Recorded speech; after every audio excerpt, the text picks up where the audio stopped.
Buenas, chicos.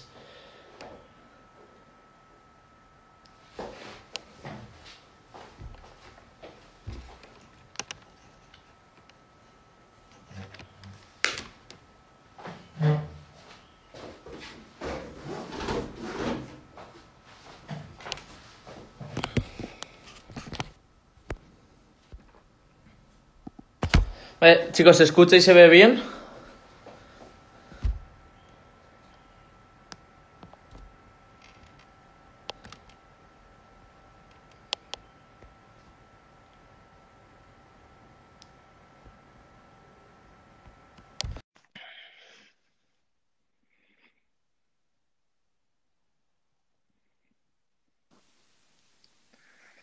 Buenas, Álvaro. ¿Cómo estás? Muy buenas, ¿qué tal? ¿Se me oye bien? Sí, sí, perfecto. ¿Y tú a mí? Perfecto. Pues Vale, bien. pues ya estamos. ¿Qué tal? ¿Cómo va todo, tío? Muy bien, muy bien. Con ganas de hablar aquí de cositas interesantes. A ver, vale, ya está. Vale, pues nada, tío, cuando tú me digas, si ya esperamos un poquito o lo que quieras. Sí, esperamos un par de minutitos hasta las 5. Te voy presentando un poco. Bueno, ya seguramente conoceréis a Álvaro. Le menciono muchísimas veces en mi perfil, porque es que estoy súper contento de trabajar con él y él es el que actualmente me está llevando a la preparación física. Él es especialista en deportes de contacto y, y él me prepara de la mejor forma posible para que estos entrenamientos de fuerza y de resistencia sean un complemento de mis sesiones de karate. Eso es. Él Ujú. es licenciado en CAF, en fisio y, y no, pero no, ¿cómo lo diría? No por eso él sabe más. Me refiero, eh, los títulos están muy bien, pero Álvaro es una persona que se ha formado muchísimo por su cuenta, que ha investigado muchísimo por su cuenta y por eso sabe un montón. Y es por eso mismo que me interesé por él, porque es una persona que además sube mucho contenido a Instagram, tiene vídeos de YouTube, es una persona que se mueve en el formato online y eso es algo que a mí me interesa un montón y que me parece fundamental a día de hoy. Así que pues abro paso a Álvaro y un saludo a todos. Pues sí, eso es. Bueno, básicamente, pues yo a Hugo le conozco de que básicamente pues entrenamos juntos. Yo le llevo la preparación física y nada, pues poco puedo decir, que es un crack, que lo hace genial, que es un placer trabajar con él porque es un jodido crack y poco más. Así que nada, bueno, pues os recomiendo a todos los que no estéis en su... que no le sigáis, porque también le sigáis, que también está empezando a subir cositas, así que lo recomiendo, Poco a poco, poco a poco. poquito a poco.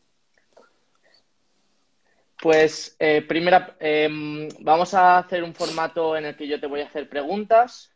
Si hay Perfecto. alguna pregunta por aquí interesante, pues la respondemos, pero las preguntas y respuestas las haremos al final de la sesión, cuando queden unos 20 minutillos, 25 minutillos. Vale. La primera pregunta es que si nos podrías dar tips generales de la preparación específica para deportes de contacto. Vale. Nos Bueno, hablarás a rasgos generales. pues a ver, como rasgos generales, en general, en cualquier preparación de cualquier deporte, realmente lo que hay que entender es que es algo, por decirlo así, secundario. Es decir, lo principal es que la persona entrene su deporte y que sea bueno en su deporte. La preparación física tiene que ser algo complementario que le ayude a pues, mejorar su deporte, su rendimiento y también pues, a nivel de prevención de lesiones, de que esté saludable la persona. Ese sería, para mí, el tip esencial que hay que entender. A partir de ahí, pues bueno, algo que hay que entender en la mayoría de deportes es que precisamente para ayudar y no perjudicar en el desempeño de su deporte, pues esa preparación física tiene que evitar acumular grandes cantidades de fatiga, por ejemplo, cuando estamos en plena temporada, por decirlo así. Obviamente hay veces que se puede acumular más fatiga, hay veces que menos, pero como regla general, pues tendríamos que entender que hay que acumular poquita fatiga para que podamos tener un buen desempeño en nuestro deporte. ¿Qué más reglas generales? Pues bueno, lo primero, obviamente, como en todos lados, hay que entender las necesidades de ese deportista. Y a partir de ahí, tras una valoración de sus necesidades, pues trabajar en base a ello, a nivel de fuerza, a nivel de resistencia, a nivel de movilidad y de todos los componentes que necesitemos. Por supuesto, entender las demandas del deporte es lo más, después de entender lo que necesita el deportista, hay que entender lo que necesita cada deporte. Y dentro de los deportes de contacto hay deportes muy diferentes. Claro. Por supuesto, tenemos que un boxeador va a requerir unas demandas muy distintas a las que va a requerir un luchador, un grappler, por ejemplo, ¿vale? Sí, sí, sí. A partir de ahí, ¿qué más? Pues bueno, en concreto los deportes de contacto hay que entender que no somos culturistas, que somos deportistas de combate y por tanto hay que alejarse lo máximo posible de ese tipo de entrenamiento típico de culturista.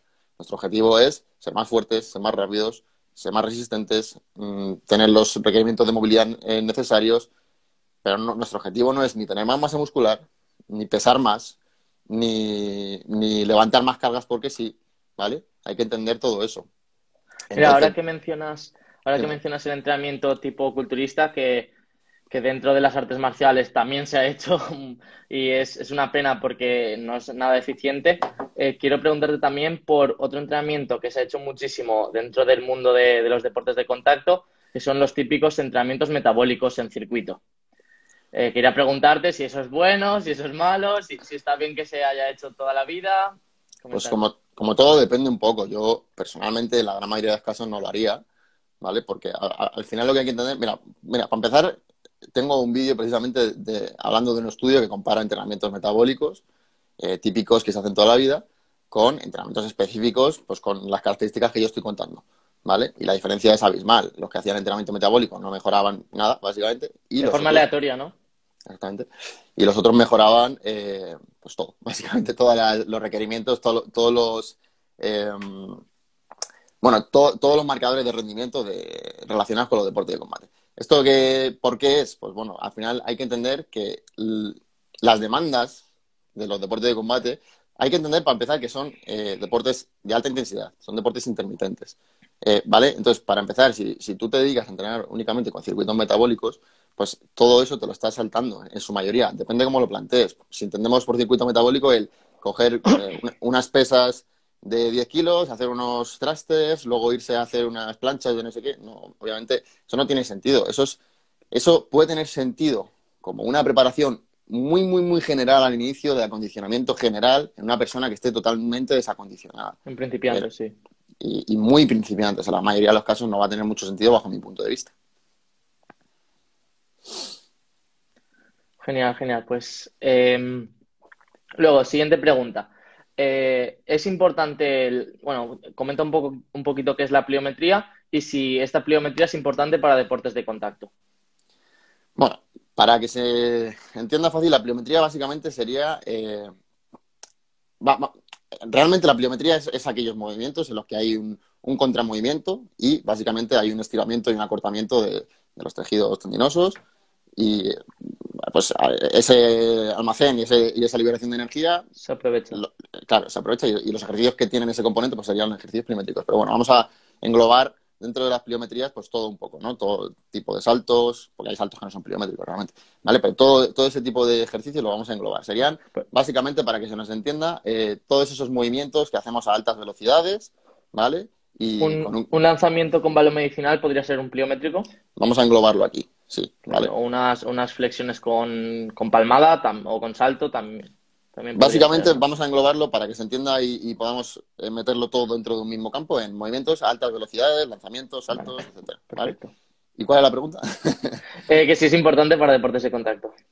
Bueno, sí, la pliometría en general para todos los deportes va a ser súper importante, ¿vale? Porque al final hay que entender que en la gran mayoría de deportes uno de los objetivos principales y la gran mayoría de acciones se dan a muy altas velocidades. Es decir, uno de los objetivos principales va a ser capaces de aplicar mucha fuerza en el mínimo tiempo posible, ¿vale? Entonces, por supuesto, es esencial, de hecho es una de las cosas más importantes a la hora de entrenar y ahora sí hay que entender que dependiendo del tipo de deporte, pues va a tener más importancia o menos. Y me explico.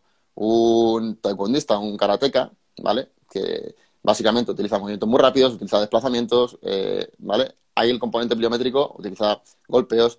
El componente pliométrico va a ser súper importante. De hecho, va a ser probablemente una de las cosas más importantes de todo. Sí.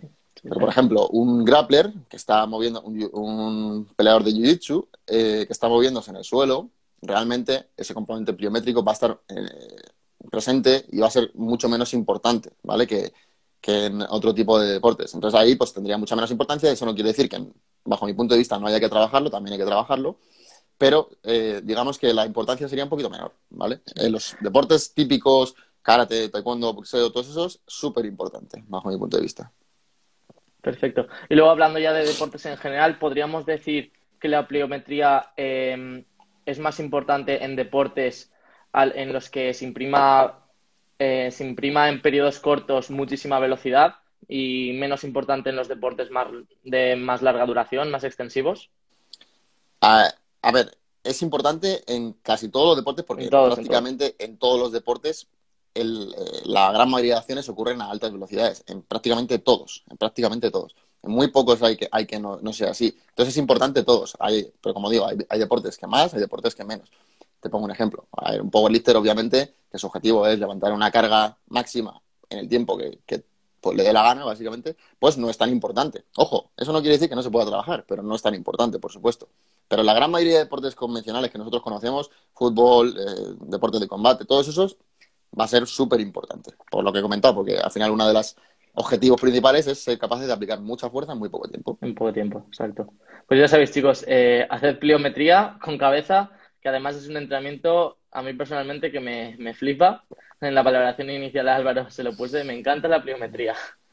Es algo que es un tip. Al final en karate se usa mucho ese componente elástico y me encanta trabajar a altas velocidades. Eso es.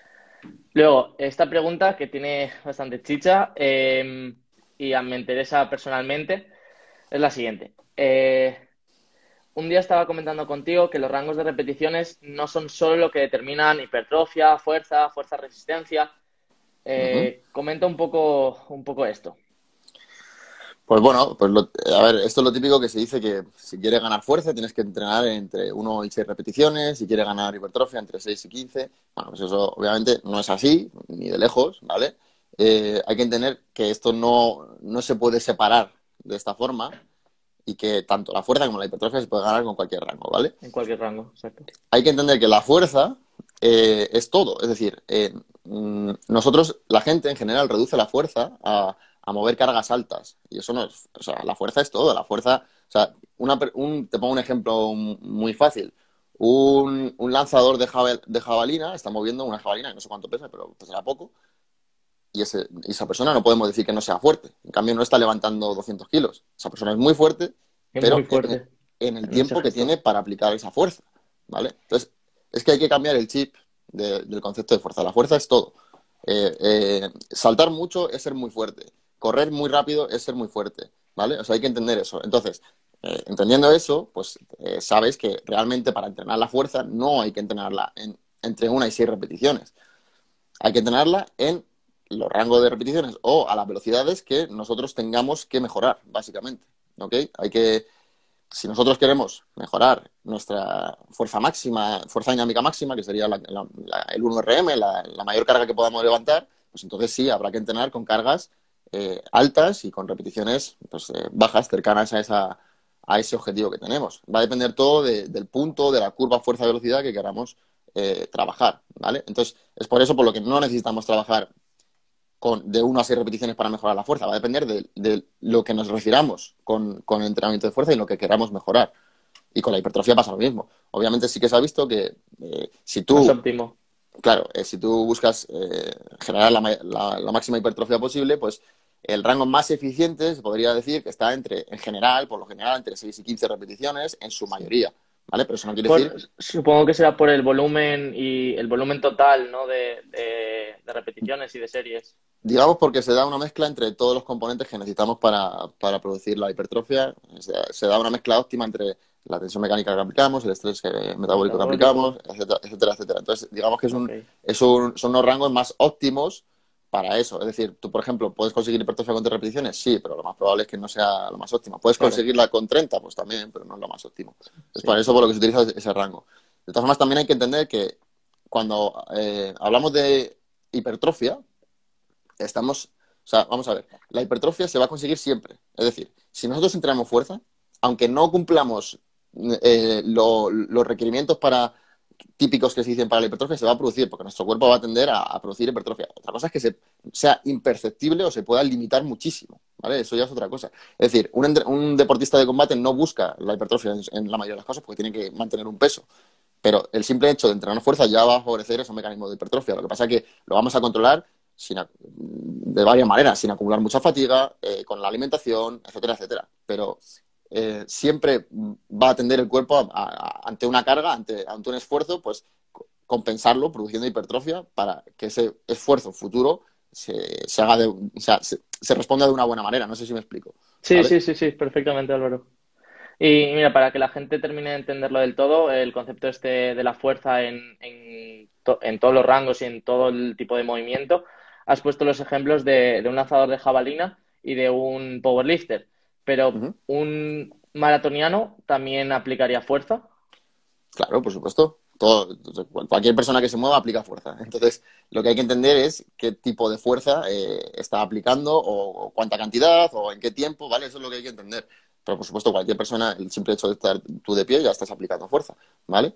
Entonces, ¿cuál es la pregunta exactamente del maratoniano? Sí, que si un maratoniano pues debería entrenar fuerza Ah, por o supuesto, solo... claro. El simple Claro, hecho de entrenar fuerza maratoniano va a mejorar, pues, por ejemplo, la economía de carrera, la capacidad de aplicar fuerza en cada zancada, y eso, va a pues, en correr más definitiva, rápido, sin va, cansarse tanto. va a mejorar su rendimiento, también a nivel de lesiones, por supuesto. El simple hecho de estar más fuerte va a hacer que tengas menos predisposición a sufrir lesiones porque aumentas tus Pues más capacidades compensado. y Estará aumentas más las capacidades compensado también. y también porque aumentas las capacidades de tus tejidos, ¿vale? Que es al final, si un mismo tejido, imagínate que tú estás corriendo, ¿no? Y me lo invento, y tus piernas están soportando X newtons de fuerza, ¿vale? Pues simplemente, si esos tejidos no son capaces de soportar esa fuerza, lo más probable es que se lesionen. Si en Claro. cambio tú trabajas la fuerza y haces esos tejidos más fuertes, pues va a disminuir el riesgo de lesión. Entonces, ya solo por eso habría que entrenar fuerza, pero bueno, obviamente tiene otros muchísimos Sí, beneficios. sí. Qué interesante, me encanta. Pues pasamos a la siguiente pregunta. Eh, Saludamos, que está todo el mundo ahí a saludar. Saludamos. Sí. ¿Qué pasa, Buenas Borja? chicos, ¿cómo estáis? Buenos días a todos. Vale, esta la puedes contestar así de forma un poquito más sencillita porque comentar que Álvaro tiene un webinar, ¿qué día es? Sí, yo no, ASPL, que es bueno, Sí, yo y mis compañeros, que a muchos los conoceréis, Borja, Fran, ¿están Jaime, conectados? ¿están A conectados ver. todos? Bueno, pues eso, Borja, Sí, pues ASPL, buscar ASPL en Instagram y bueno, vamos a hacer un webinar sobre isométricos, te refieres a eso, ¿no? Imagino. sí, sí, sí. Vale, pues eso. Vamos a hacer un webinar sobre isométricos y vamos a tratar todo ese tema de forma muy extensa. Así que pasaros por ahí y os apuntáis si queréis. Vale, ahora solo una preguntita rápida que quería aclararme yo porque estamos metiendo últimamente mucha isometría en la preparación y tenía una duda. Y es eh, diferencias significativas entre las isometrías largas y las isometrías cortas. Vale. Bueno, vamos en general, cosas en conjunto de los dos y para que la gente entienda. Mira, ahí lo ha puesto Fran. Ahí es el Peliceum, ahí lo tienes, haciendo spam. Vale.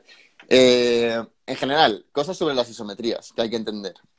Bueno, tienen ciertos beneficios. Bueno, primero porque, entre otras cosas, acumulan menos fatiga con ellos, hay menos daño muscular, eh, puedes trabajar en posiciones muy concretas, ¿vale? Y bueno, la pregunta, las diferencias entre las cortas y las largas, ¿no? Bueno, Sí, realmente no es diferencia entre cortas y largas, sino entre máximas y submáximas, por decirlo así, ¿vale? vale. Que se corresponde con el tiempo normalmente, ¿vale? Si haces una máxima, si haces una máxima, pues obviamente será en un tiempo más corto y si haces una submáxima, pues puedes aguantarlo más tiempo, ¿vale? La principal diferencia, pues bueno, básicamente las submáximas, por decirlo llanamente, serían más a nivel preparatorio y bueno, va a tener beneficios a nivel de salud miotendinosa, a nivel de coordinación intermuscular, ¿vale? Al final estás en una posición siendo capaz de mantener esa fuerza, pues va a mejorar ahí. También va a mejorar la capacidad de absorber fuerza del tejido, de soportar fuerza de ese tejido. y va a ser, pues como digo, pues algo más a nivel preparatorio y bueno, tiene otros muchos usos. Yo lo utilizo más así, como te estoy diciendo, ¿vale? Y las isometrías más cortas, las máximas, pues como bien digo, son isométricos máximos. Es decir, una de las cosas que tiene es que vas a ser capaz de aplicar mucha más fuerza que en un movimiento convencional, ¿vale? Por tanto, el reclutamiento va a ser mayor, vas a mejorar el stiffness, es decir, la Rigidez rigidez tendinosa. tendinosa, ¿vale? Que eso a nivel de rendimiento pues nos va a venir muy bien, ¿vale? ¿Qué he dicho? Bueno, pues que ya se me ha olvidado que he dicho. Bueno, a nivel de sistema nervioso vas a ser capaz de estimularlo más.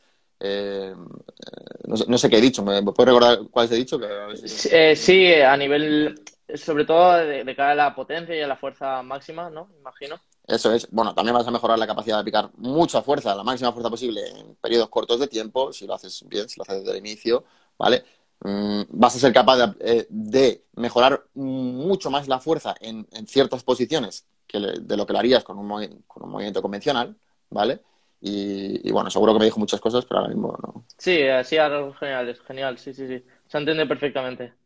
Vale, al final los beneficios principales por los que yo los utilizo es porque vas a mejorar la coordinación intermuscular, vas a mejorar el stiffness y vas a hacer todos los beneficios que en esa posición en la que estamos trabajando que podrías tener con un entrenamiento de fuerza normal, pero potenciándolos más porque puedes aplicar más fuerza de lo normal y además con menos fatiga, con menos daño muscular bueno, en posiciones que probablemente con ejercicios tradicionales no podrías hacer, ¿vale? Básicamente. Genial. Ahora estamos aprovechando, bueno, ha aprovechado Álvaro de que aquí en Valencia estamos encerrados y no podemos ir a los gimnasios, a meter más carga de este tipo de entrenamiento. Estamos haciendo entrenamiento isométrico no me sale, con toallas, que ya he roto una, ya he roto una de aplicar ahí la máxima fuerza. ¿Ves? Pues Y eso, por ejemplo, eso que dice, es otro beneficio. Es mucho más simple. A ver, ¿qué pasa? Tú si en una sentadilla, ves que se me van ocurriendo a medida que voy hablando. Si tú en una sentadilla, por ejemplo, si no tienes una técnica muy depurada, pues es muy probable que no puedas aplicar la máxima fuerza posible. En cambio, en un isométrico es muy sencillo aplicar tu máxima fuerza y sacar los máximos beneficios. Porque como mantienes una posición, realmente es técnicamente mucho más sencillo y no necesitas tanta práctica técnica, ¿vale? Y aparte lo puedes hacer sin material y en muchísimos más casa, beneficios, sin efectivamente. 100 kilos ahí para sentadilla o lo que sea, sí. Vale, pues siguiente. Y luego, otra cosa importante que se Bueno, me ha olvidado, por cierto, los isométricos, hay que entender que muchísimas de las acciones que se producen en los deportes son con un componente isométrico, aunque no lo parezca desde fuera. Es decir, por ejemplo, corriendo, aunque nosotros creamos que nuestro músculo, o sea, que nuestro tobillo se mueve y cosas así, lo que hace realmente es que el músculo se queda en isometría y es el tendón el que mira qué curioso, eso no se tenía estira ni y se, idea. y se encoge, ¿vale? Y eso, por eso, entrenar ese tipo de cosas y mejorar el stiffness es tan útil para los deportes, porque lo que va a hacer es que seas capaz de almacenar y liberar energía de forma mucho más Mucho más eficiente, óptima, ¿vale? claro. Eso no tenía ni idea de eso, qué interesante. No, hay muchas más cosas, ya lo hablaremos en el webinar me estoy dejando Perfecto, sí, seguro 200.000 cosas. sí, conectados todos, yo estoy seguro que me conectaré. Vale, vamos a comentar un poco, porque dentro del mundo de las artes marciales hay como una especie de creencia o mito de que cada entrenamiento hay que acabar extenuado, reventadísimo. Y ya no solo en la preparación, ya no en la parte de fuerza, sino en los entrenos específicos. Es muy común ver a la mayoría de deportistas de contacto que en cada sesión acaben reventadísimos. El típico, en culturismo se conoce como el no pain, no gain, ¿vale? De llegar hasta el fallo, llegar hasta... En la parte específica no sería hasta el fallo, pero sí que sería un cansancio y una fatiga muy elevada. Entonces, ¿esto es bueno? ¿Esto es malo? ¿Por qué se ha hecho así? Pues a ver, en la mayoría de casos, y como la gente lo entiende, es malo, ¿vale? Si eres un deportista, ¿vale? Eso no quiere decir, ojo, que no haya que esforzarse, que no haya que... Hay, Exacto. hay que trabajar con intensidad siempre si quieres producir adaptaciones, ¿vale? Pero eso no quiere decir reventarse y entrenar Es que no es lo mismo intensidad que fatiga y que ¿Qué cansancio, fatiga? ¿vale? No Exacto. es lo mismo, ¿vale? Entonces, ¿por qué es malo? Pues bueno, por muchos motivos. Entre otros, por lo que he dicho antes. Si tú entrenas y te estás fatigando a diario, luego no vas a rendir el resto de entrenamientos y por El tanto, volumen total de entrenamientos al final, supongo que aunque ese entrenamiento se habrá hecho a una intensidad súper elevada, esa intensidad súper elevada te perjudicará en todos los entrenamientos a lo mejor de esa semana o de la semana siguiente, o incluso de 2 semanas después. claro, sí. Entonces el cómputo total será inferior que si distribuyes la fatiga. Eso es, pero bueno, ya no solo eso, hay muchas más cosas. Es decir, simplemente si tú trabajas de manera sistemática con fatiga, las adaptaciones que vas a producir van a ser totalmente contrarias a las que realmente quieres producir. Es decir, tú como deportista, hablando de la preparación física, uno de tus objetivos es eh, ser más rápido, ser más fuerte, ¿vale? Si tú entrenas de manera sistemática, acumulando mucha fatiga y hasta la extenuación, básicamente lo que estás haciendo es entrenar con contracciones de mucha menos calidad y producir adaptaciones Claro, o sea, que adaptaciones precisamente que lo que busquen sea acostumbrarse a entrenar con esa fatiga y no adaptaciones para ser más rápido, para ser más fuerte. Para que nos entendamos, si nosotros entrenamos para ser más rápidos y para ser más fuertes, va a haber, entre otras muchísimas cosas, vamos a favorecer que un cierto tipo de fibras se transformen o tiendan a transformarse en otro cierto tipo de fibras, es decir, fibras rápidas. Si nosotros, sí, entre otras muchas cosas, trabajamos con mucha fatiga, lo que vamos a favorecer es lo contrario, es decir, nos vamos a hacer más lentos y, por supuesto, vamos a rendir mucho menos en el resto de entrenamientos, vamos a tener una tendencia mayor a lesionarnos y, bueno, básicamente todo lo contrario a lo que vamos a buscar, ¿vale? Las adaptaciones que se van a producir son todo lo contrario a las que deberíamos buscar. Y es por eso por lo que en la preparación física es importante, si eres un deportista, no entrenar sistemáticamente acumulando una fatiga brutal, ¿vale? Eso no quiere decir que en ciertas ocasiones no se pueda hacer. eso te Y, iba a preguntar. y en el deporte lo mismo. Es decir, entrenar tu deporte siempre, ojo, siempre. Como digo, hay veces que se puede hacer, hay veces que no. Pero siempre con una gran fatiga, pues lo mismo. Pues simplemente tú piensas de esta forma. Si tú para mejorar tu técnica de tus movimientos tienes que ser capaz de hacerlo de la mejor manera posible, lo tienes que hacer sin fatiga, ¿vale? Si tú estás acostumbrado a entrenar siempre con fatiga, pues todos esos movimientos, todas esas acciones que tú hagas van a ser de menor calidad. ¿Se entiende más o menos Sí, sí, lo que perfecto. digo? Sí. Bueno, pues básicamente eso. Sí, al final, más no siempre es mejor, y más en la preparación. Hay que entrenar con cabeza y, y programar la fatiga acumulada en cada sesión. Es que más no siempre es mejor y de hecho más muchas veces es peor. No es que no Es sea mejor, peor, sí, sí, es que va a ser peor, sí, sí, ¿vale? sí, Es que ese es el problema. totalmente. Vale, y ahora una pregunta que sé que a ti te gusta, que, que te he escuchado responderla varias veces, pero quiero que lo vuelvas a hacer, y es la siguiente. Y mira, el otro día entrenando me lo preguntó un compañero, me hizo, ¿es necesario la carrera para nosotros, para los deportistas de karate o en general de contacto? No. Y- No es necesario porque, como bien dices, sois deportistas de karate o de contacto y no sois maratonianos, ¿vale? Entonces, a que un maratoniano no se pregunta si es necesario, mm, ponerse a pegarle un saco. pues eso, ¿vale? Básicamente, solo pensándolo así ya deberías darte cuenta que no es necesario, ¿vale? Eh, Eso viene porque es una tradición, básicamente. En el Porque boxeo también se ha visto en muchas películas. claro, porque es una tradición, pero eso no quiere decir que esté bien, ni mucho menos. Anda que no hay formas. O sea, para empezar hay que entender que para entrenar resistencia lo mejor es entrenarla con movimientos de tu propio deporte, ¿vale? Eso para empezar. Pero sí que es verdad que hay veces, que hay estrategias que puedes hacer sin entrenar el propio deporte y para mejorar la resistencia. Pero anda que no hay cosas mejores que hacer que correr, ¿vale? Correr tiene muchísimos perjuicios para gente que no necesita correr y no tantos beneficios como la gente se cree. Entonces, por ejemplo, si tú quieres entrenar tu resistencia y no haciendo los movimientos de tu propio deporte, sino con un implemento externo, pues joder, con una airbike, con cualquier cosa así, con cualquier No, implemento de cualquier que no gimnasio va a tenga ser mejor impacto, que que no correr. tenga tanto impacto, que no Claro. tenga ese Mira, componente. voy a subir, creo, hoy es domingo, ¿no? Hoy justo voy a subir a YouTube un vídeo hablando sobre eso, Sí, que lo pues ya haremos, sabéis, sí. chicos, todos el canal, ¿cómo se llama? Álvaro Fisiotrainer. Creo que sí. Es que no me No acuerdo lo ahora sabes. mismo. Es que Pues, YouTube, bueno, sí, Álvaro punto claro, fisiotrainer o algo así, o barra lo baja tengo o algo aquí. así. Sí, ¿no? Bueno, la verdad es Lo miro que tengo el poder aquí. Dice, David, o sprints. Dentro de la carrera, si te gusta correr y quieres hacer algo, yo sí que soy más partidario, si quieres hacer sprint, pues no me parece del todo mal, ¿vale? ¿Por qué? Porque vamos a trabajar de una forma que se asemeja más a nuestro deporte, ¿vale? De forma de alta intensidad y de forma intermitente. Pues bueno, me parece bien. Me sigue sin parecer lo más óptimo, porque en ningún momento tú en tu deporte tienes que correr, ¿vale? Pero se puede hacer mucho mejor que la carrera continua típica, muchísimo mejor, eso seguro. Álvaro Fisiotrainer.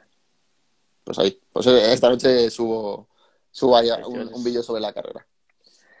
Yo, por ejemplo, en mis entrenamientos, de vez en cuando, muy de vez en cuando, sí que meto carrera continua, pero porque a mí me gusta. Porque a mí me gusta y a nivel psicológico me hace aclarar mucho las ideas y me motiva también de cara a otros entrenamientos, correr a bajita intensidad, a lo mejor 30 minutos, 40 minutos. Y sé que no es lo más óptimo para mi entrenamiento, pero a lo mejor cada 2 semanas o cada tres, o incluso a veces que todas las semanas un poquito por la mañana sin acumular excesiva fatiga que me perjudique en otros entrenamientos, pues salgo a correr un poquito, porque es algo que a mí me gusta, ¿no? Que no sea lo más óptimo no significa que lo satanicemos y que no podemos hacerlo nunca. Ujú, eso es. O sea, a ver, si a nivel psicológico te ayuda, pues perfecto. Pero hay que entender y hay que saber que no Sí, es sí, lo sí, más óptimo. exacto. Dicen por aquí, y sprint cuesta arriba y sprint y no sé qué. A ver, es que tenemos idealizada la carrera. ¿Por qué razón relacionamos resistencia con carrera? Si es que no tiene nada que ver una cosa con otra. Es que la carrera sirve para correr y para correr más y mejor, pero tú no eres corredor. ¿En qué momento tú en un combate corres? Bueno, puede que corras un poco, ¿no? Sí. Para oír, pero vamos, ¿en qué momento lo haces? O sea, me refiero, sprint cuesta arriba, pues bueno, lo puedes utilizar como una herramienta para meterle mucha... Por cierto, un abrazo, tío. Le puedes meter como una herramienta para meter más intensidad y hacer trabajos de interválicos de alta intensidad. Vale, perfecto. Pero es que hay otros implementos que son mucho más útiles que la propia carrera para hacer eso. Es decir, si sabemos lo que es una airbike, ¿tú sabes lo que es, Hugo? Sí, sí, sí. ¿Vale? Pues bueno, pues ahí podemos meter muchísima más intensidad y además con todo el cuerpo a la vez y con mucha menos fatiga, con mucho menos impacto, muchísimo mejor, ¿vale? Por ejemplo. ¿Te parece interesante? Bueno, dime si tenemos preguntas y luego respondemos No, a esta. ya está, esa era la última. Ahora nos ponemos a contestar preguntillas que nos hagan por aquí abajo. Y por ejemplo, dice aquí uno, mejor trabajar el cardio dándole al saco. No solo dándole al saco, hay que entender que el deporte, el boxeo o lo que sea, no solo es pegar, es moverse, es fintar, es desplazarse, ¿vale? Pues eso es lo más óptimo, entender cómo nos movemos, qué hacemos en nuestro deporte e imitar esos movimientos. ¿Por qué digo siempre lo de imitar movimientos y por qué no soy tan partidario de entrenar la resistencia con otros movimientos totalmente distintos? Porque hay uno de los factores que más influyen en la resistencia, en los deportes de combate, es la fatiga periférica, ¿vale? Y eso básicamente es cuando tú estás en tu combate y sientes que no estás cansado tanto de la patata, del corazón, por decirlo así, sino Estás más que se te cansado cansan muscularmente. se te cansan los brazos, no eres capaz de mantener, ¿vale? Pues por eso hay que entrenar con movimientos específicos del deporte en la gran mayoría de ocasiones, para mejorar eso también, ¿vale? Pero bueno, por supuesto que también tiene cabida trabajar con otros implementos, ¿vale? Y dice Alex, ¿te parece interesante el trabajo de transferencia específico, post-entrenamiento de fuerza o mejor espaciar más las sesiones? A ver, no hay un trabajo de transferencia, ¿vale? Eso, Eso iba a eso decir. está, eso está mal entendido, ¿vale? Es decir, tú porque hagas un trabajo de fuerza y luego pegues 4 puñetazos, no quiere decir que haya una transferencia, Se ¿vale? transfiera. ¿Ok? Al final, hay que empezar a entender la transferencia como cualquier cosa, cualquier tipo de preparación que tú hagas que te permita mejorar en alguna forma en tu deporte. Ya está, ¿vale? Es decir, siempre pongo el mismo ejemplo. Yo qué sé, hacer un bump pull apart, bueno, trabajar el trapecio medio, el trapecio inferior, la musculatura de las escápulas, no tiene a priori transferencia ninguna a ningún deporte de combate, ¿no? Podemos pensar. Pues sí la tiene realmente, porque lo que estás haciendo, tu objetivo con eso es, pues, Ser más fuerte, sea lo ¿no? que sea, es estar más saludable, tener un hombro más saludable, lesionarte menos y eso al final Ah, es transferencia. O sea, yo lo que quiero decir es que la transferencia está mal entendida normalmente. La transferencia para mí es todo aquello que de alguna manera te beneficia a ti como deportista y en tu deporte, ¿vale? Punto. Es decir, no por hacer un press de banca y luego pegar 3 puñetazos hay más transferencia, ¿vale? Eso iba a decir que ha habido como un mito de que para transferir esas ganancias que obtienes haciendo fuerza, tienes que hacer como el gesto específico no más acabar, como te levantas del press banca y empiezas a hacer los Sí, puñetazos. Al final tú creas ciertas adaptaciones para hacer un trabajo de fuerza y se transferirán a tu rendimiento específico, pero de forma general, no tienes que hacerlo inmediatamente después del ejercicio para transferirlo, no, aunque la claro. palabra sea transferir, no significa que sea en ese mismo momento. Esa palabra está, para mí, está totalmente mal entendida, ¿vale? Y además, a ver, todo parte por entender lo que estamos haciendo realmente y no hacerlo por verlo en otros, sino por entenderlo. Es decir, si nosotros entendemos por qué estamos entrenando la fuerza, pues entonces vamos a ver que eso no tiene sentido. Nosotros entrenamos la fuerza para ser más fuertes, ¿vale?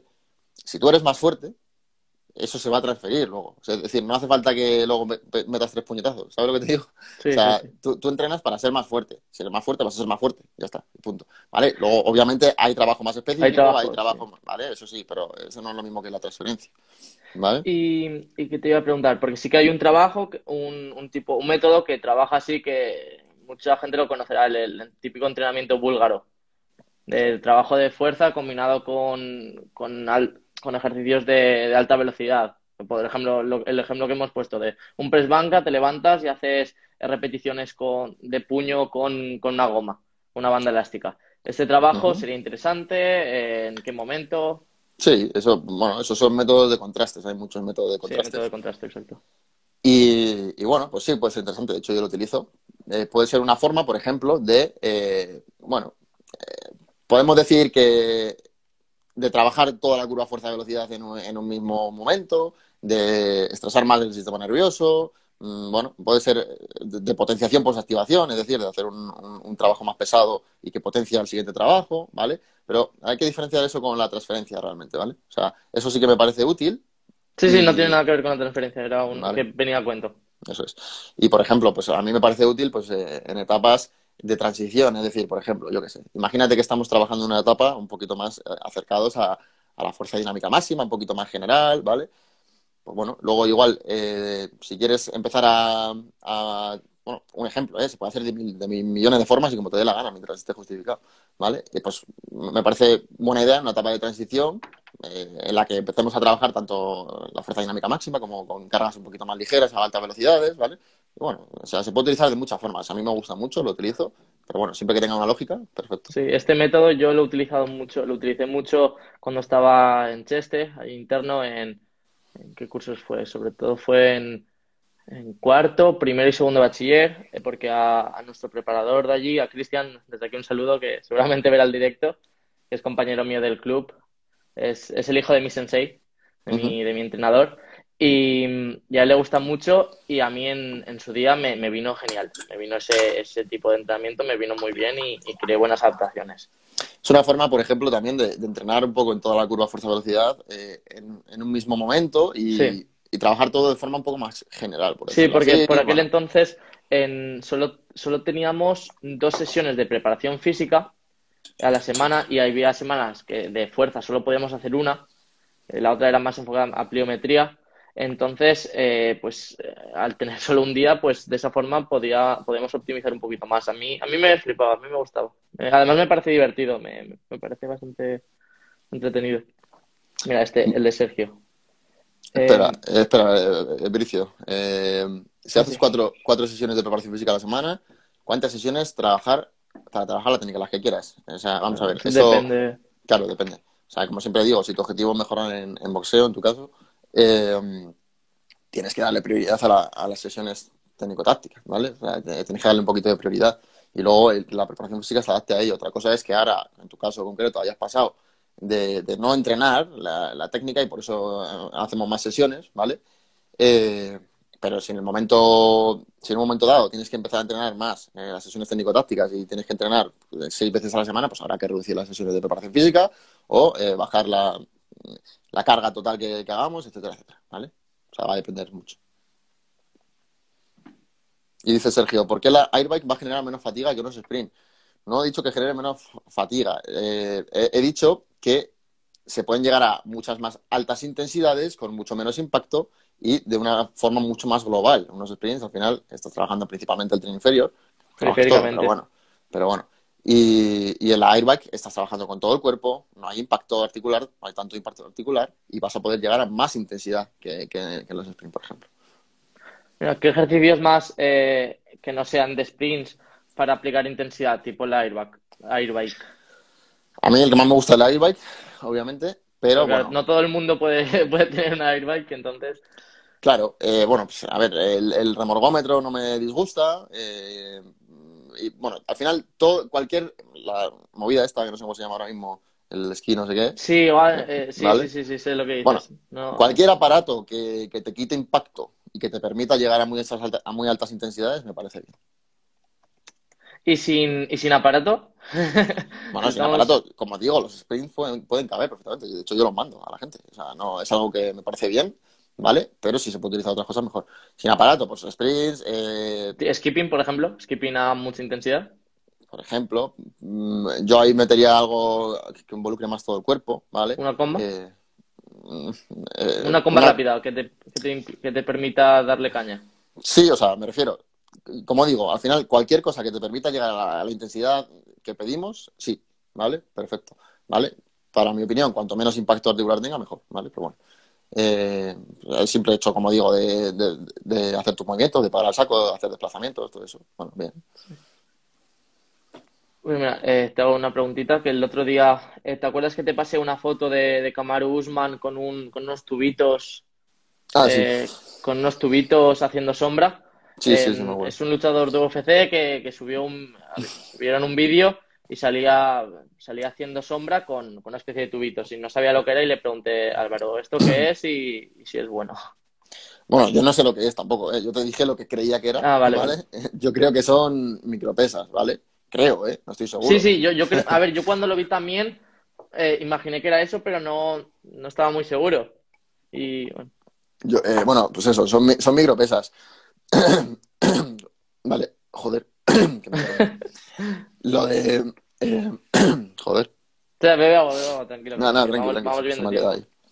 Que lo que decía, lo típico que se dice de hacer sombra con pesas y tal, bueno, ya sabes que yo no estoy a favor de eso, me parece un poco Lo sé, absurdo, lo ¿vale? sé. En la gran mayoría de casos, ojo, puede haber algún caso, como siempre digo, es que al final nada es blanco o negro, hay que entenderlo. Si se justifica, Puede haber algún caso justificado por cualquier cosa. En principio todavía nadie me lo ha justificado, ¿vale? En ese caso yo estoy totalmente en desacuerdo de hacer sombra con pesas, pero sí que creo recordar que en algún estudio se ha visto, por ejemplo, que hacerlo con pesas muy ligeras, es decir, estamos, ¿vale? Ahora, ¿vale? Igualmente me sigue pareciendo absurdo, ¿vale? Porque realmente para eso, o sea, eso es lo que pesa un guante, ¿vale? claro. De tu propio deporte. Entonces, para eso, pues chico, hazlo con guantes normales y hazlo normal y ya está, y no pasa nada, ¿vale? Pero bueno, yo creo que lo hacía por eso, ¿ok? Y en ese caso, pues bueno, ni bien ni mal me parece. Pues bueno, sin más, Sí. ¿vale? No creo No, que a lo tenga mejor ningún estaría beneficio. para darle un poco más de intensidad de cada corte de peso, sin, no lo sé, Sí, supongo que no lo irá van. por ahí, no lo sé. En la práctica no lo va a notar, pero bueno. Y Ya. además es lo que te digo, eso es lo que pesa un guante, pues pasó. O sea, me Sí, refiero sí, que no sí. tiene más beneficios que hacerlo con un guante puesto, ¿vale? Pero queda más guay, para el postureo queda, queda más chulo los tubitos. Sí, hay que tener muy en cuenta tener en cuenta que muchos de estos peleadores tan famosos, una de las sus fuentes de ingresos son patrocinios de cosas y cosas Sí. así raras. Pues a ver, ten en cuenta, muchas veces, si les veis que salen con muchas cosas de estas, así raras, que si con la máscara de hipoxia típica, bueno, eso suele ser patrocinio. Y suelen hacerlo no porque entrenen así de continuo, sino porque lo están enseñando porque les pagan, básicamente. O sea, Sí. Mira, eso hay que el otro tenerlo muy día en cuenta. me vi un vídeo de Israel Adesanya que se ponía como una especie de parche en la frente por la mañana y eso le medía la entrenabilidad. Le La medía... entrenabilidad. Sí, sí, sí. No sé hasta qué punto eso es real o qué. A mí ¿Qué me es la llamó mucho la entrenabilidad? atención. Pues lo preparado que está su cuerpo para Ah, ese día entrenar. el readiness, vale. Y, No lo Y, conozco. Sí, o sea, el readiness sí que se utiliza y hay formas de venir el readiness. ¿Y Bueno, cómo mide eso? Me refiero, ¿cómo mide porque supongo que me dirá si el descanso de esa noche ha sido efectivo o no, o cómo... sí, seguramente. No sé, puede ser, ¿eh? O sea, eso puede ser verdad. Anda que no hay aparatos que dicen que lo miden. Igual lo miden, no lo sé, ¿eh? No tengo ni idea de qué sería eso. Pero sí que puede ser posible. O sea, el readiness sí que es algo útil a la hora de hecho, nosotros lo hacemos. Lo que pasa es que yo lo hago con cuestionario wellness. Sí, sí, sí, claro. Pero bueno, eso es el readiness realmente, ¿vale? Es lo mismo. Solo que, bueno, pues habrá aparatos que te lo midan según el descanso de esa noche y cómo estés, pues imagino que te harán una medición, Sí, imagino, es que de me, alguna me manera. quedé flipando, me pareció muy fuerte. Sí, hombre, sería lógico que lo hubiera. Al final esa gente tiene Sí, que tener la tecnología de su lado, ¿no? Sería lo suyo. sí. Mira, un día me comentaste que creo que fue de Israel, que te gustaba cómo hacía la preparación física, ¿no? ¿Fue él? Sí, hay varios de la UFC que me parece que hacen la preparación física muy bien. Según lo que muestran, ¿eh? Como digo, es que hay mucha gente que muestra una cosa y luego probablemente haga otra. Ya, de cara a lo mejor a los vídeos de promocionales, Por tal, ejemplo, ¿no? ahora el mismo McGregor está mostrando alguna cosilla por ahí de nutrición y de mierdas que son unas basuras que flipas. Lo que pasa es que son cosas que le patrocinan y las enseña. Ya, Luego a la hora de entrenar hacen otra cosa. A mí me gustan mucho cómo entrenan, pues por ejemplo, los de la American Top Team, creo que era, los de, bueno, la Adesanya y todo su gimnasio, hacen muy bien la preparación física, sí, bajo mi sí. punto de vista. Bueno, en general, ahora cada vez muchos más, ¿eh? O sea, eh, cada vez la preparación física pues se ve mucho más actualizada y mucho mejor, ¿eh? En la UFC en concreto, la gran mayoría de peleadores se preparan, bajo mi punto de vista, muy bien. Hay algunos que todavía, yo creo que Muy hacen, tradicionales. sí, hacen el cazurro bastante, pero bueno, Ya, muy buenas. buenos chicos. ¿Tenéis alguna preguntita por ahí? Si queréis. Es que me he estado viendo esta semana muchas peleas de Israel y es un peleador es que me flipa, me encanta. Me encanta. Sí, sí. Y me gusta mucho más en kickboxing que en MMA. Sí, además es un peleador que genéticamente está hecho para ese deporte, Sí, tío. sí, sí, sí. Porque al final, cuando está cuerpo a cuerpo, no me termina de. Bueno, no es su especialidad, claro está. Hmm. Pero el No, no, pero striking, pues, sí, además, súper listo. tiene Súper. antropometría para esos deportes y además tiene una habilidad de la hostia, tío. Y Porque luego eso. para ser tan alto y tan pesado, es súper coordinado, pelea muy estético, hace lo que quiere. ¿Qué aspectos de la preparación de la desaña dices que me gustan? A ver, no lo sé porque no sigo su preparación ni tal, pero sí que Lo que he visto por lo que vídeos. he visto de vez en cuando, alguna vez por vídeos, sí que me ha gustado. O sea, hombre, a ver, obviamente yo cuando digo que me gusta es porque se acerca a la línea de trabajo mía. Entonces, obviamente porque yo, como es lógico, como cada persona que hace una cosa, pues la hace creyendo que eso es lo correcto, ¿no? Entonces, bueno, pues por eso básicamente he visto que me gusta. Pues no sé, ahora mismo no te sabría decir, pero bueno, al final, pues entrena con cargas, entrena la fuerza, entrena la pliometría, eh, eh, la resistencia la entrena como la hemos hablado, pues bueno, todo eso al final. Hace su trabajo de movilidad, su trabajo, ¿vale? Sí. No es un luchador especialmente hipertrofiado, por lo que no habrá hecho tanto este típico entrenamiento no pain no gain que comentábamos. Ojo, lo de la hipertrofia no quiere decir que no haya, o sea, por ejemplo, Joel Romero es un tío que está Sí, sí, hipermusculado y claro, está cada perfecto, luchador ¿vale? tiene sus cualidades, sí, sí, sí. Yo cuando hablo de hipertrofia estamos dando por hecho que la persona ya está en su peso y que tiene que dar un peso. Y ahí es cuando, obviamente, no buscamos principalmente una hipertrofia. Eso no quiere decir que no haya etapas de hipertrofia y que no busquemos en algún momento aumentar la Totalmente. masa muscular. Es más, en general, los grapples, los luchadores, Tienen que son estar muy personas fuertes, sí. hiper fuertes e hipertrofiadas. O sea, Sí, sí, sí, sí. eso no quiere Los, decir que no lo sí, haya. los luchadores olímpicos, toda esta Pero gente. sobre todo lo que digo es que hay que cambiar el concepto de hipertrofia. Es decir, la hipertrofia se da, en cualquier caso, por entrenar con cargas, ¿vale? Por entrenar la fuerza. Lo que pasa es que no es lo mismo que tu objetivo principal sea la hipertrofia y, por tanto, entrenar, yo que sé, a bajas velocidades porque sí, generando muchísimo estrés, vale. No, a que realmente esa hipertrofia que hayas conseguido sea una consecuencia de tu entrenamiento de fuerza y de ser mucho más fuerte. Eso es lo que buscamos, obviamente. Sí, sí, sí. ¿Vale? Mira, estaba el otro día hablando con una amiga que los meses que me he visto yo mejor estéticamente, incluso más hipertrofiado, han sido meses que han coincidido con una preparación de fuerza, que le he Claro. metido de fuerza máxima, como mucho hacíamos, llegábamos a 6 repeticiones en algún ejercicio. Mm. Y esos meses yo es donde más formas me he visto al cuerpo y me refiero que haciendo fuerza máxima también vas a mejorar en hipertrofia. Sí, a ver, hay que entender que estética y... Además eso lo respondí hace poco en un preguntas y respuestas, justo. Estética y rendimiento no tienen por qué ir de la mano, pero obviamente pueden estar muy relacionados, ¿vale? Pero hay que entender que no van de la mano siempre. Es decir, te pongo un ejemplo muy claro. Un maratoniano, el campeón del mundo, va a tener un rendimiento excepcional y estéticamente dan pena. Sí. Pero, bueno, me dan pena para Sí, para el mi concepto concepto de general estética, ¿no? de estética, de masa ¿Vale? muscular, sí. Entonces hay que entender que no va de la mano, ¿vale? Pero en muchos casos sí puede ir acompañado. En tu caso es un ejemplo concreto. Tú estéticamente, bajo mi punto de vista, tienes un cuerpo muy bonito, tío. Sí, sí, Gracias. desde la masculinidad. Alguna pregunta. Mira, A ver qué dice saltar Fred. la no, lee tú. Hablando un poquito de esto, el entrenador y el equipo de Israel Adesanya han dicho que para la pelea en peso semipesado que va a hacer en menos de un mes, no buscan aumentar masa muscular, que todo ese tiempo lo dedicará a estrategias de pelea y demás. Claro, pues bueno, lo que estamos hablando, claro, efectivamente. No sé qué ha dicho ni nada de eso, pero bueno, es lo lógico.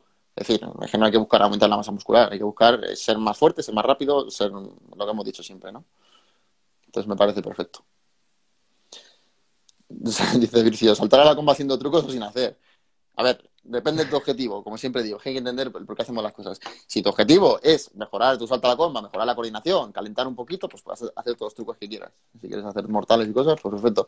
Pero si tu objetivo es, saltando a la comba, mejorar tu resistencia, pues hacer trucos lo único que va a hacer es entorpecer tu trabajo.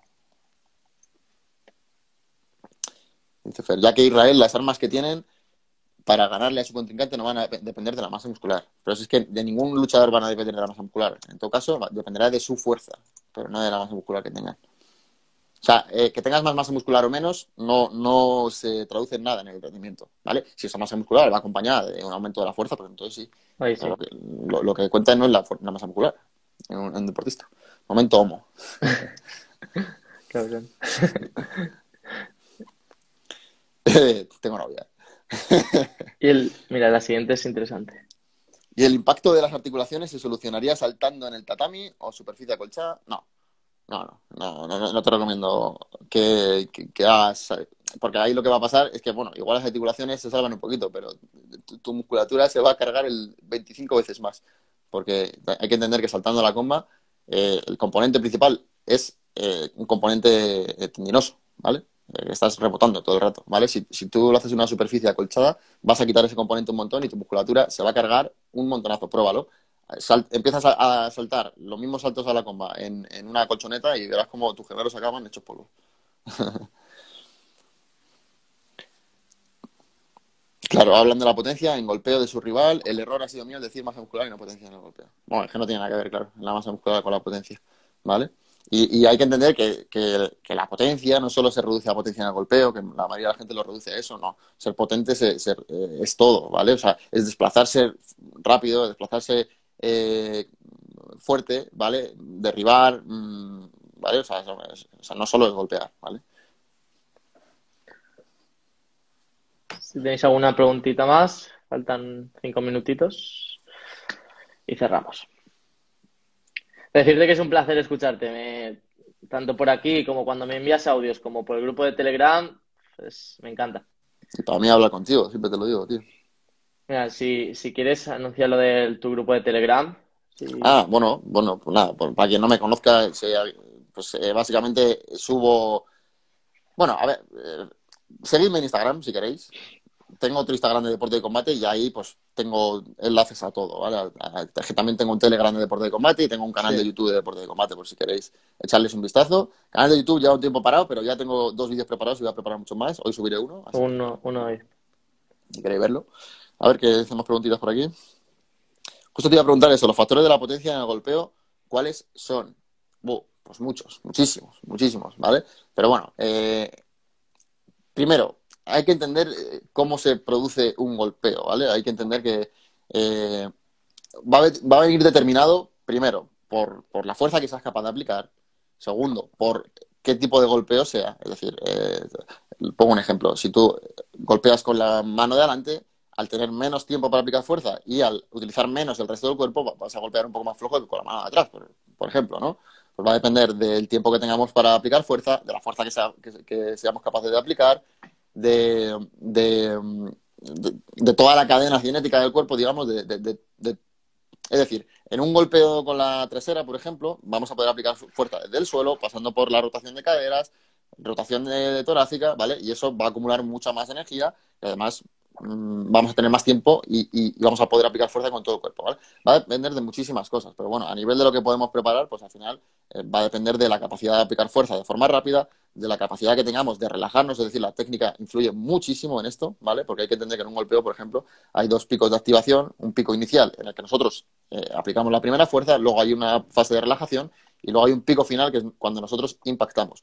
Pues esa coordinación que hay que tener en todo eso va a venir muy determinado por la técnica, porque seamos capaces o sea, por ejemplo, eso no se mejora solo haciendo press de banca, por ejemplo, ¿vale? Porque press de banca es un movimiento, es una cocontracción principalmente, es un movimiento en el que todo el rato tienes una carga que mover y en un puñetazo no ocurre eso. En un puñetazo tú primero ejerces una fuerza, luego hay una relajación y luego en el momento del impacto hay otra fuerza. Entonces es un movimiento muy distinto, es un movimiento balístico, realmente, ¿vale? Entonces, bueno, va a depender de muchísimos factores, pero de los que podemos controlar, como he dicho, me estoy enrollando, es básicamente la capacidad de aplicar más fuerza, la técnica que tengamos, principalmente, porque eso va a determinar también la capacidad que tengamos de relajarnos, de aplicar la fuerza al inicio y al final, etcétera, etcétera. Y bueno, principalmente esos dos factores. Luego, factores genéticos y mil cosas más. No sé si has Genial, entendido, pero... Álvaro, pues sí, sí, lo entiendo perfectamente. Pues lo cerramos aquí. Muchas gracias por este tiempo. Todos seguirle en su canal de YouTube, en su Telegram, en su YouTube, tiene de todo, Todo, porque todo. sube contenido muy interesante y de mucha calidad. Pues muchas gracias, Hugo, tío. Un placer hablar contigo, como siempre, y gracias a todos los que habéis estado por aquí preguntando. Y nada, espero que os haya parecido interesante. Un abrazo, chicos. Muchas gracias, Fer. Bueno, no, Fred, no Fer. Y un abrazo, Hugo. Hasta luego. Chao. Hasta luego.